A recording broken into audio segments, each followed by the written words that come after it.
Hey, how you doing? It's Steve. There's a few brain cells still in me that are telling me I shouldn't be doing this video, but I have to admit I've spent the last probably week being pissed off.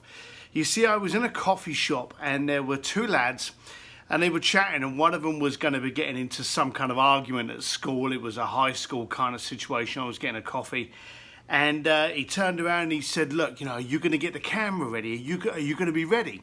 And he said, yeah, but don't worry about it. Can't do anything. He's a teacher. And it got me thinking about consequence. And I've always tried to teach my kids about consequence. You do this, it doesn't work, you get a smack in the head, now you know, that kind of thing.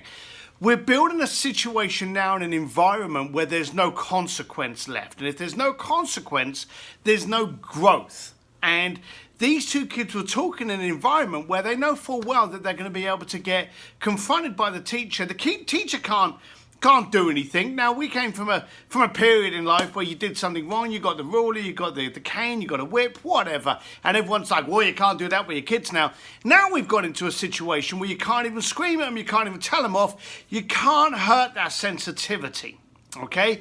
Add that to the fact that the kids now have a telephone, which they actually, with the camera, they use as their invincibility cloak.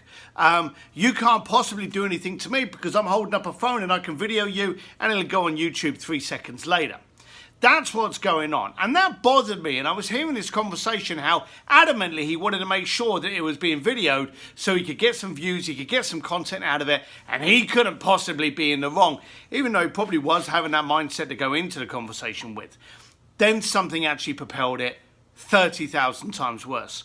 I live in Los Angeles, and unfortunately what we hear every hour on the news is a shooting. Quite honestly, most of them are actually fatal. The downside is, what makes it really bad is that if you're on the 12 o'clock news being involved in a deadly gun shoot, probably won't even make it to the tea time because someone else would have been shot and that'll be on them, and by 11 o'clock there would have been that and a car chase and a Kardashian.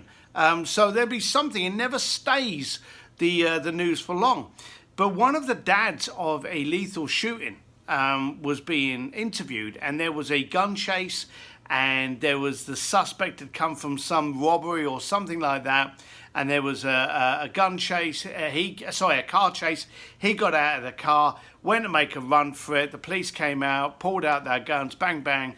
Sadly, he was shot. Now, forget the fact that a crime had actually taken place that got the police involved. The shooting actually ended up with this poor lad now no longer with us. The dad turned around and said, why aren't the police using beanbag pellets instead of live ammo?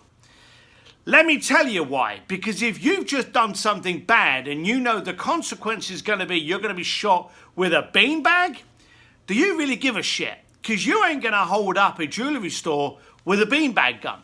So the consequences are no longer. If the consequences are there, you don't care.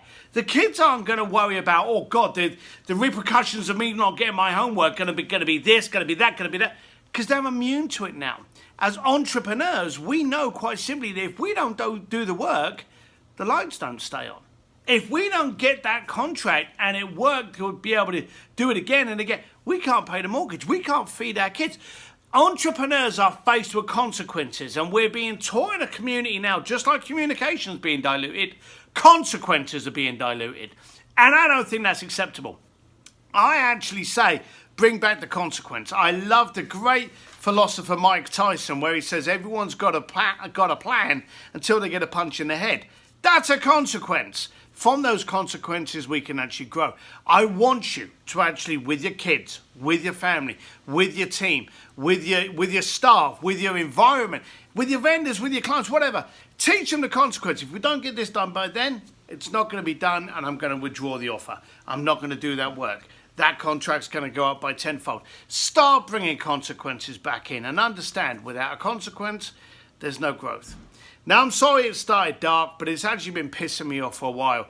And the beanbag pellet idea, that's ridiculous, because I've never seen anyone hold up a bank with beanbags. So there you go. Consequence equals growth.